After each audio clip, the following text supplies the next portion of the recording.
5 signs you're truly seeking God's kingdom first, not the blessings. I once knew a woman who had served quietly in her church for years. She was always the first to arrive, the last to leave, and almost no one ever noticed what she carried on her shoulders. No stage, no spotlight, no public thank you. One Sunday, the church honored a young volunteer who had only been around for a few months. Everyone clapped and celebrated him. She smiled along with the crowd, but later that evening, while she prayed alone, she broke into tears and whispered, "Lord, what about me? When will it be my turn?" That question wasn't a sign of weakness. It was one of those honest moments when the heart reveals what it has been holding underneath. Something every believer eventually faces in their walk with God.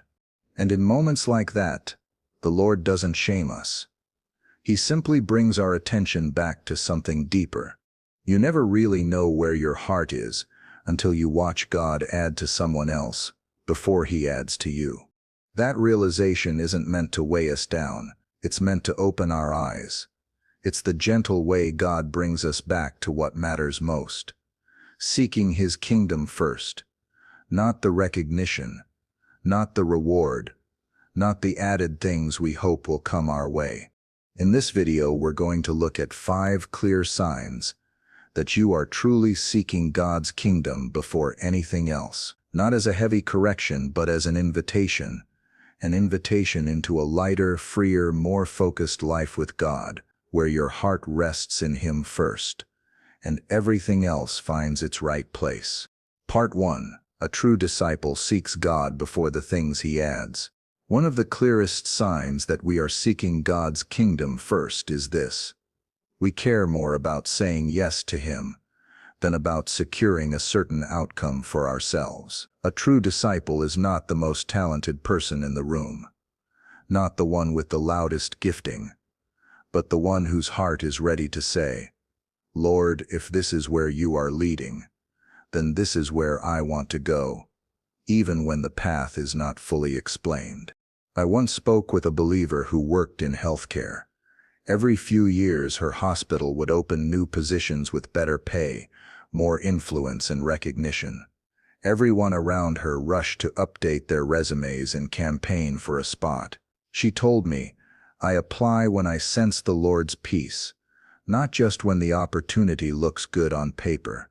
I want my promotion to come from His hand, not from my pushing." She still worked with excellence and prepared well.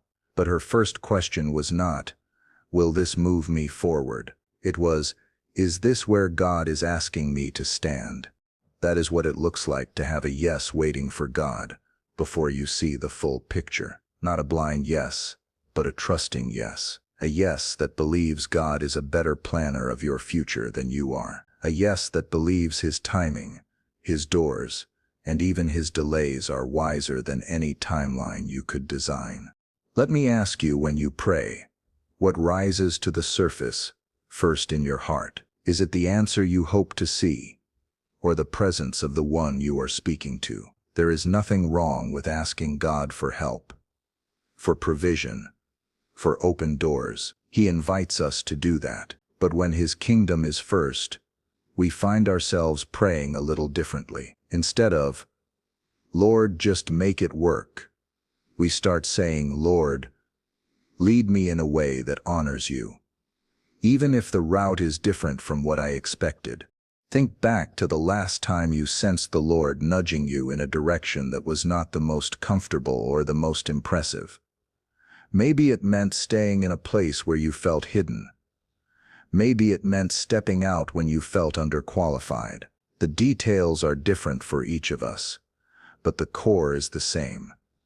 God invites us to trust Him enough to obey first and understand later. Jesus summed this up in Matthew 6:33. "But seek first His kingdom and His righteousness, and all these things will be given to you as well." When that verse moves from the page into our daily decisions, something shifts. We no longer chase all these things and hope God will fit in somewhere. We pursue Him and we let all these things fall into place under his leadership. A true disciple can say, in the quiet of their heart, "Lord, my part is to follow. Your part is to arrange what comes after." That kind of trust may not remove every challenge, but it does steady the soul. It frees us from the pressure to control every outcome and anchors us in a better place, walking each day with the King whose kingdom we are seeking first. Part 2. When God lifts someone else first, your heart is revealed. One of the most surprising tests in the Christian journey is not what happens to us, but what happens around us, especially when God blesses, promotes, or highlights someone else, long before anything seems to move in our own lives. It's a quiet test, but a very real one, and it has a way of uncovering what we didn't even know was living underneath our faith. I remember talking with a young worship musician who had served behind the scenes for years. He practiced faithfully, showed up early, stayed late, and carried a spirit of excellence. One day, the leadership decided to bring a new volunteer, someone barely a year in the church, straight into the main team. The young man congratulated him warmly, helped him learn the set list, and encouraged him sincerely. But later that night he told me, "I didn't realize how much I wanted that spot until I watched someone else get it first." Maybe God is teaching me how to be steady even when the spotlight isn't on me. There was no bitterness in his voice, just honesty. And that honesty became a doorway for God to shape something deeper in him. Sometimes the Lord allows moments like that, not to expose our shame, but to refine our motives, to show us where we are still tying our identity to outcomes, instead of anchoring it in him. And we all feel it at times. A coworker gets the promotion you quietly hoped for. A family member's prayers are answered, while yours stay in waiting. Someone younger in the faith seems to grow faster than you. The human heart cannot help but ask, even if just for a moment, "Lord, why not me?" But the beautiful thing is that God does not scold us for that question. Instead, he uses it to gently reveal what he wants to strengthen inside us. I once heard a pastor put it this way: when God lifts someone else, it's not proof that you've been forgotten. It's proof that he's still working in the room, and your part is to trust the timing he chose for you. That perspective changes everything. It takes our focus off comparison and places it back on calling. It reminds us that the rise of another person is not a threat to our journey. It's simply God writing a different chapter for them than he is for us. Let me invite you to pause for a moment and ask yourself, how do you respond when someone else is celebrated, promoted, or blessed before you? Do you shrink back? Do you push yourself harder to be noticed? Or do you whisper quietly, "Lord, thank you for what you're doing in their life, and thank you for what you're preparing in mine"? When the kingdom is first, someone else's blessing becomes encouragement, not competition. Their breakthrough becomes a promise that God is still moving, not a sign that he has passed you by, and your heart becomes free. Free to rejoice with them, free to stay faithful in your own lane, and free to believe that the God who lifts others will lift you at the right time, in the right way, and for the right purpose. Part 3. The cross frees your heart from motives that do not belong to you. When Jesus spoke about taking up our cross, he was not calling us into misery. He was inviting us into freedom. Freedom from the impulses, reactions, and inner pressures that quietly steal our peace. The cross is not about punishment. It is about alignment. It is the place where our old instincts lose their grip, and our hearts learn to move in step with God, instead of being pulled by the weight of our own emotions. A friend once shared with me about a season when someone misunderstood him publicly. His first instinct was to defend himself, to explain, to prove his integrity. But as he prayed, He sensed the Lord nudging him in a quieter direction. "Let me work this out," he felt God whisper. "You stay steady," he told me. Everything in me wanted to react, but when I slowed down and surrendered that impulse, something shifted inside. What I thought was weakness actually became strength. It felt like the cross wasn't taking something from me. It was giving me back my peace.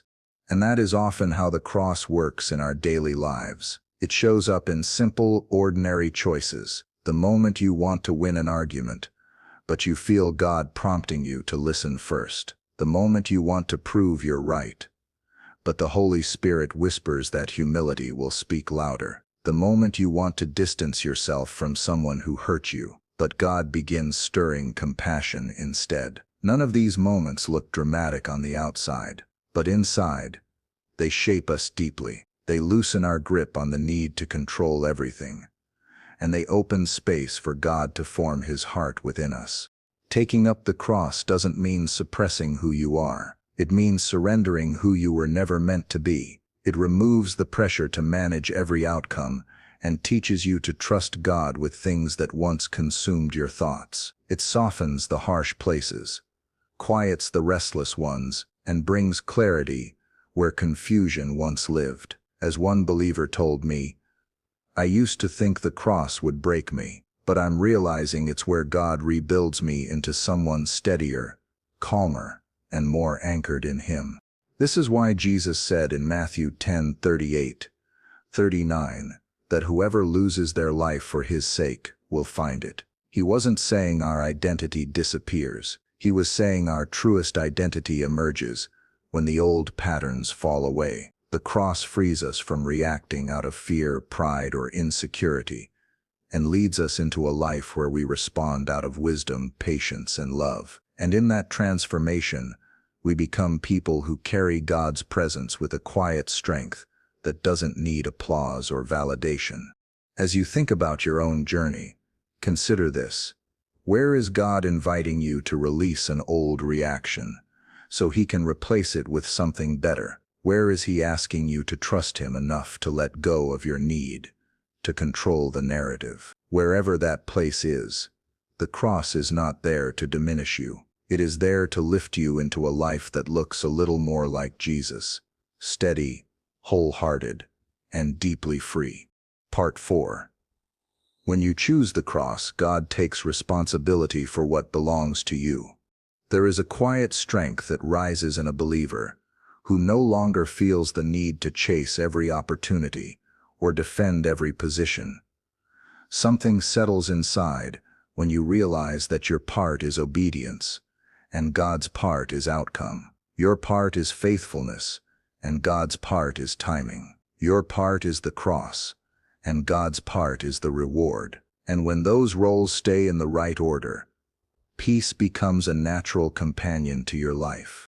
I once met an engineer who told me a story that has stayed with me for years. His company launched a new division, and everyone assumed he would be the one chosen to lead it. He had seniority, experience, and the trust of the entire team. But when the announcement was made, the promotion went to someone else, someone younger, newer, and far less prepared.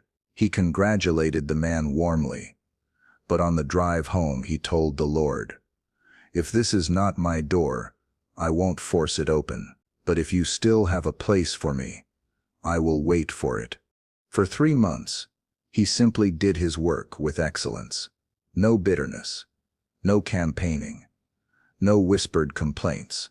Then, unexpectedly, the person who received the promotion resigned for personal reasons. The leadership team approached the engineer, not only offering him the original position, but expanding it and increasing the salary package.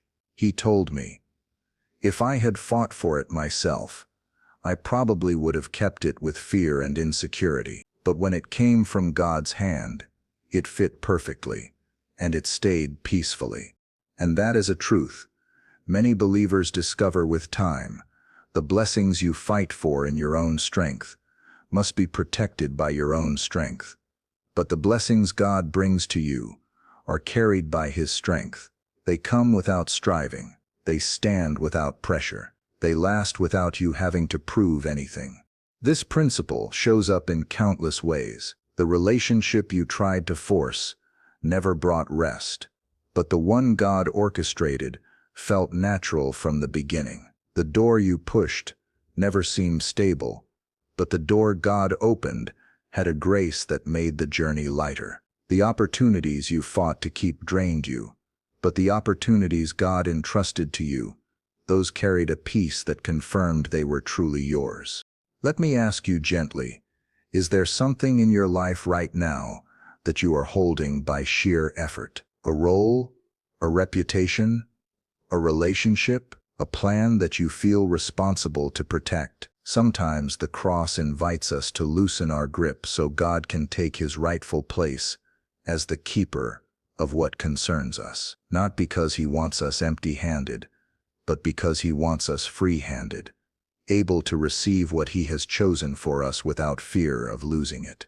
When God is the one who lifts you, no one can unseat you. When he is the one who opens the door, no one can shut it. And when he is the one who adds to your life, you can enjoy the blessing without being enslaved to it. That is the beauty of seeking the kingdom first. Your heart stays grounded, your hands stay open, and everything that comes into your life carries the unmistakable peace of God's timing. Part 5. When the kingdom comes first, your prayers begin to sound like God's heart. One of the most beautiful signs that we are seeking God's kingdom before anything else is the quiet shift that happens in the way we pray. It's not sudden, and it's not dramatic. It's something gentle, almost like the soul turning toward a better light. When God becomes our first desire, our prayers stop being shaped by fear, comparison, or pressure. They begin to rise from a deeper place, a place where our will and God's will slowly start to move in the same direction. I once spoke with a woman who told me how her prayer life had changed over the years. She said, "I used to pray mostly for solutions. Fix this, open that, move here. But somewhere along the way, without trying, my prayers started sounding more like, 'Lord, shape my heart so I can follow you when the answer comes.'" She told me it felt like a weight had lifted, not because her life became easier, but because her prayers were no longer a reaction to pressure. They were a response to God's presence.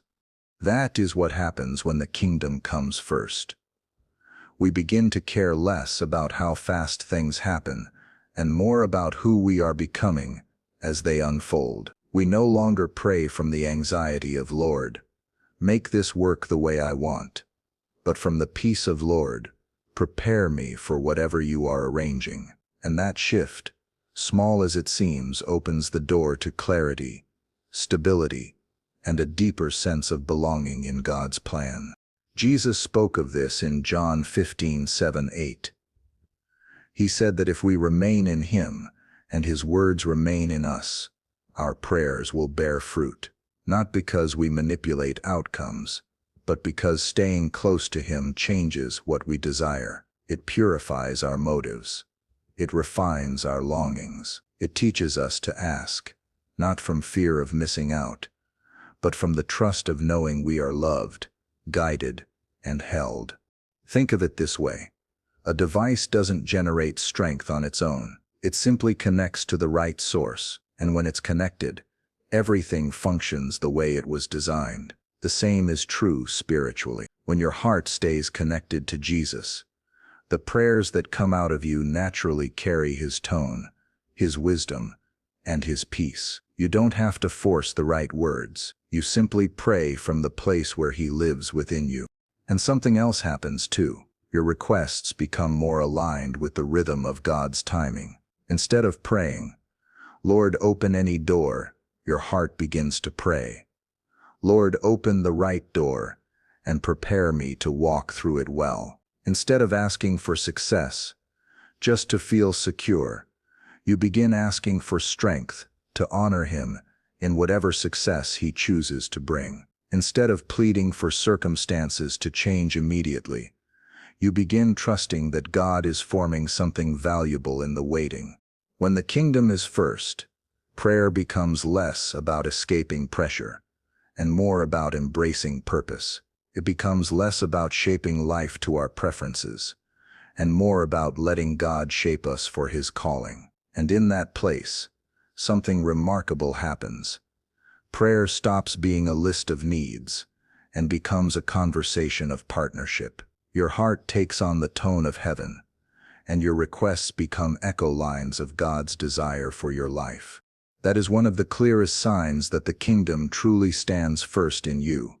Your prayers no longer chase blessings. They carry the beauty, wisdom, and weight of a heart that is learning to walk with God, step by step, thought by thought, desire by desire, until what you want and what He wants begin to sound beautifully alike.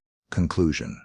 When we talk about seeking God's kingdom first, it's easy to imagine it as a heavy assignment or a spiritual challenge we have to somehow rise up and meet. But the truth is much kinder, much lighter, and far more freeing.